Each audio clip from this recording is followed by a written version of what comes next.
कोलकाता का RG Kar medical hospital, जहां 8 से 9 अगस्त के दरमियान दरिंदगी की खौफनाक वारदात को अंजाम दिया गया था। इस मामले को लेकर पूरे देश की इंसाफ की मांग करते हुए डॉक्टरों ने मोर्चा संभाला था और देशव्यापी हड़ताल की घोषणा की थी। खबर यह है कि 41 दिन के बाद अब कोलकाता में जूनियर डॉक्टर्स ने हड़ताल वापसी का ऐलान कर दिया है। दरअसल कोलकाता कांड के बाद से धरना प्रदर्शन कर रहे डॉक्टर्स ने काम पर वापस लौटने का ऐलान आखिरकार कर ही दिया है। काफी समय लगा। हालांकि डॉक्टर्स सिर्फ आवश्यक सेवाओं के लिए ही काम करेंगे, यानी इमरजेंसी सर्विसेज के लिए ही काम करेंगे। उन्होंने हड़ताल को आंशिक रूप से खत्म करने का ऐलान किया है, पूर्णतः खत्म नहीं किया है। आरजीकर मेडिकल कॉलेज में महिला डॉक्टर के साथ दरिंदगी के विरोध में 9 अगस्त के बाद से जूनियर रेजिडेंट डॉक्टर्स धरना प्रदर्शन कर रहे थे। ममता सरकार लगातार इनसे काम पर वापस लौटने की मांग कर रही थी। सुप्रीम कोर्ट ने भी डॉक्टर्स को वापस काम पर लौटने को कहा था। अब खबर से जुड़े पक्ष और विपक्ष को जानने से पहले समझ लेते हैं कि आखिर ये पूरा मामला है क्या, आखिर क्यों डॉक्टरों को हड़ताल पर उतरना पड़ा। और इसी पर हमने आपके लिए ग्राफिक्स के माध्यम से एक टाइमलाइन तैयार की है कि क्या कब हुआ, वहां पर आपको ये सारी बातें बताएंगे। तो आपको बताते हैं कि इस घटना के सामने आने के बाद 12 अगस्त से ही देश भर के डॉक्टर्स प्रदर्शन कर रहे थे। इस केस में सीबीआई की एंट्री, क्या है डॉक्टर्स की मांग, सबूतों से 9 अगस्त से सेमिनार हॉल में ट्रेनी डॉक्टर बॉडी मिली है। घटना की टाइमलाइन आपको बता रहे हैं, चार्जशीट। आगे बढ़ते हैं, आगे जो बताते हैं। 12 अगस्त प्रिंसिपल संदीप घोष ने यहां पर इस्तीफा दे दिया था। उस इस्तीफे को स्वीकार करके अब आगे उनको एक जगह पोस्टिंग भी दे दी गई थी, ये भी खबर आप जानते हैं। अब आगे बढ़ते हैं, आरजीकर में क्या हुआ था नेक्स्ट। 12 अगस्त को फोर्डा ने देश भर में बंद बुलाया था, डॉक्टर्स के एसोसिएशन ने यह बंद बुलाया था। 13 अगस्त को कोलकाता हाई कोर्ट ने सीबीआई जांच के लिए आदेश दे दिए थे। कोर्ट का हस्तक्षेप सामने आया था, तब सीबीआई की जांच की शुरुआत। सीबीआई ने संदीप घोष को हिरासत में लिया था, जिसे पुलिस ने छोड़ा उसको सीबीआई ने पकड़ा। आरोपी संजय का साइकोलॉजिकल टेस्ट हुआ था। आप ये भी जान लीजिए, साइकोलॉजिकल टेस्ट सच या झूठ बोल रहे हैं ये जानने के लिए सीबीआई ने संदीप घोष से भी पूछताछ की। 18 अगस्त को भी 20 अगस्त को भी सुप्रीम कोर्ट ने टास्क फोर्स का गठन किया था। 20 अगस्त को कि भाई इसकी पूरी जांच की जानी चाहिए, वहां पर सुप्रीम कोर्ट का हस्तक्षेप आ गया। आरोपी संजय रॉय को 14 दिन की न्यायिक हिरासत में 23 अगस्त को भेजा गया। 24 अगस्त को संदीप घोष समेत 4 डॉक्टरों का पॉलीग्राफ टेस्ट किया गया, यानी लाई डिटेक्टर टेस्ट। 25 अगस्त को आरोपी संजय रॉय का पॉलीग्राफ टेस्ट हुआ, ये आपको हम बता रहे हैं। आरोपी संजय रॉय ने जुर्म जो है वो कबूल कर लिया था 25 अगस्त को उसने माना मैंने किया है। और 28 अगस्त को क्या हुआ, बीजेपी ने 12 घंटे का बंगाल बंद बुलाया था। तो बीजेपी की यहां पर एंट्री समझिए आप। आईएमए ने डॉक्टर संदीप घोष की सदस्यता निलंबित कर दी थी, आईएमए भी यहां पर आ गया। संदीप घोष और 3 अन्य को 8 दिन की सीबीआई कस्टडी में भेज दिया गया। तो प्रिंसिपल मुख्य रूप से यहां पर आरोपी संजय रॉय को 14 दिन की न्यायिक हिरासत में भेज दिया गया। 6 सितंबर की बात है। 9 सितंबर को सुप्रीम कोर्ट ने डॉक्टर्स को ड्यूटी पर लौटने के निर्देश दिए। डॉक्टर्स को 9 सितंबर को ही सुप्रीम कोर्ट ने कह दिया था कि आप ड्यूटी पर जो है वापस लौट जाएं। अब डॉक्टर्स की मांग आपको बता दें, सबूतों से छेड़छाड़ करने वालों पर एक्शन होना चाहिए, ये है डॉक्टर्स की मांग। ये चाहते हैं कि भाई जिसने भी सबूतों से छेड़छाड़ की उसको पकड़ो, उस पर एक्शन लो, उस पर कार्रवाई करो, तब तो बात बनेगी। मेडिकल कॉलेज के पूर्व प्रिंसिपल डॉक्टर संदीप घोष के खिलाफ सख्त कार्रवाई की मांग की गई है। ये वो प्रिंसिपल है जिसके रहते रहते कॉलेज में बहुत बार ऐसी घटनाएं घटी हैं। पुलिस कमिश्नर विनीत गोयल के इस्तीफे की मांग की गई, जो स्वीकार ली गई। स्वास्थ्य कर्मियों के लिए बेहतर सुरक्षा व्यवस्था की जाए, ये तो देशव्यापी मांग समझिए आप इसको डॉक्टर्स की।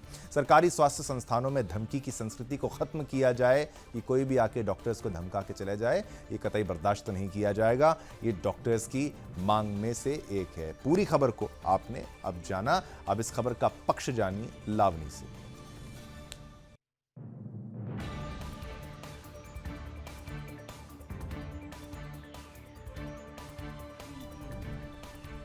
और चलिए अब इस खबर की पक्ष की तरफ ही चलते हैं। दरअसल जहां पूरे मामले को लेकर ममता सरकार की तरफ से डॉक्टर्स की मांग को मान लेने का आश्वासन दिया गया है।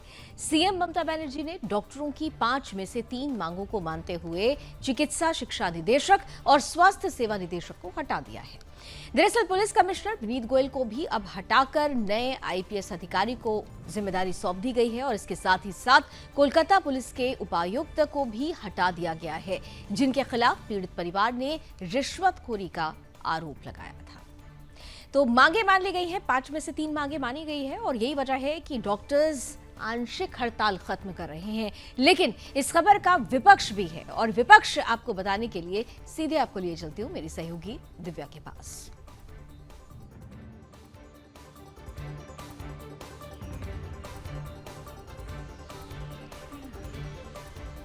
देखिए तो खबर क्या है ये हमने आपको बताई, इसका पक्ष क्या था, ममता सरकार ने क्या कार्रवाई की, हमने आपको सभी कुछ डिटेल्स में बताया। और अब बात विपक्ष की हो रही है तो आपको बता दें कि सबसे पहले ये जान लेना जरूरी है कि हड़ताल कर रहे डॉक्टरों की मांग आखिर क्या थी। तो जहां आपको बता दें कि कोलकाता में ट्रेनी डॉक्टर से हुई रेप और मर्डर की वारदात के बाद साक्ष्यों से खिलवाड़ करने का मामला सामने आया था, जिसे लेकर डॉक्टरों की मांग थी कि साक्ष्यों को नष्ट करने के लिए जिम्मेदार लोगों की जवाबदेही तय हो और उन्हें सजा दी जाए। इसी के साथ मेडिकल कॉलेज के पूर्व प्रिंसिपल डॉक्टर संदीप घोष के खिलाफ सख्त कार्रवाई की जाए। साथ ही कोलकाता के पुलिस कमिश्नर विनीत गोयल और स्वास्थ्य सचिव नारायण स्वरूप निगम के इस्तीफे की मांग भी की गई थी और स्वास्थ्य कर्मियों के लिए बेहतर सुरक्षा व्यवस्था करने की मांग भी की गई थी। सबसे बड़ी मांग जो डॉक्टर्स ने रखी थी उसके बारे में हम सभी ने पहले भी सुना है कि किस तरीके से मेडिकल संस्थानों में डॉक्टरों के साथ धमकी देकर काम किया जाता है। और आपको बता दें कि इस संस्कृति को खत्म करने की मांग भी ट्रेनी डॉक्टर्स, जूनियर डॉक्टर्स के द्वारा की गई थी। आइए सुनवाते हैं आपको कि हड़ताल खत्म करने के बारे में प्रदर्शनकारी डॉक्टर्स ने क्या जानकारी दी है। जल्द से जल्द और भी इन्वेस्टिगेशन जो पूरा करना है वो जल्द से जल्द हो, ताकि अभया को न्याय जल्द से जल्द मिले। और दूसरी बात ये है कि हमारा जो इसेंशियल सर्विसेज हैं जो हम इसलिए शुरू कर रहे हैं क्योंकि जो लोग अभी भी बाढ़ से पीड़ित हैं वो ज़रूर ये चाहेंगे कि उनकी मदद की जाए। तो इसेंशियल सर्विसेज भी हम शुरू कर रहे हैं, सिर्फ इसेंशियल सर्विसेज, इसमें ओपीडी नहीं है। ओपीडी हम ज्वाइन नहीं कर रहे हैं और ना ही हम लोग कोई भी कोल्ड ओटी ज्वाइन कर रहे हैं। तो इसके साथ हमारा ये डिमांड है, क्योंकि अभी भी हॉस्पिटल्स में ऐसा सेफ्टी मेजर नहीं लिया गया है जिसके वजह से कोई भी फीमेल डॉक्टर या मेल डॉक्टर को ऐसी सुविधा उपलब्ध हो, खास तौर से फीमेल डॉक्टर्स को, कि वो अब भी सेफ महसूस करें। इसलिए हम चाहते हैं कि हमारी जो डिमांड्स हैं सरकार उनको जल्द से जल्द पूरा करे। उसी के साथ साथ हम ये भी बताना चाहते हैं कि हमारी जो मीटिंग कल हुई थी उसमें हमने जो बातें रखी थी उसमें से बहुत कुछ बातें मानी गई और कुछ पे कोई भी कमेंट नहीं है। तो हम जो चाहते हैं कि हम दोबारा हमारी बात हो और हम इस बात को सुनिश्चित कर सकें कि थ्रेट कल्चर ख़त्म हो, जिसके वजह से ही अभया के साथ ये हादसा हुआ। हम ये चाहते हैं कि प्रॉपरली इलेक्शंस हॉस्पिटल में हो, जिससे कि चुने हुए प्रतिनिधि स्टूडेंट्स के एपॉलिटिकल वो आएँ, जो कि स्टूडेंट्स की समस्याओं को सही तरीके से पूरा करें, जिससे कि दोबारा अभया जैसी दुर्घटना ना हो। क्योंकि पहले क्या था कि सिलेक्टेड लोगों को सरों पर बिठा दिया जाता था जो थ्रेट कल्चर का ही पार्ट बनते थे। तो डॉक्टर्स अब काम पर लौट रहे हैं, खासतौर पर इमरजेंसी सर्विसेज में वो लौटेंगे। उन्होंने अपनी मांग को रखा, कुछ मांगों को उनकी मान भी लिया गया और उनकी और भी मांगें कि भाई उनको थ्रेट कल्चर से बचाया जाए, कोई भी आके धमका जाए, ऐसा अब चलने वाला नहीं।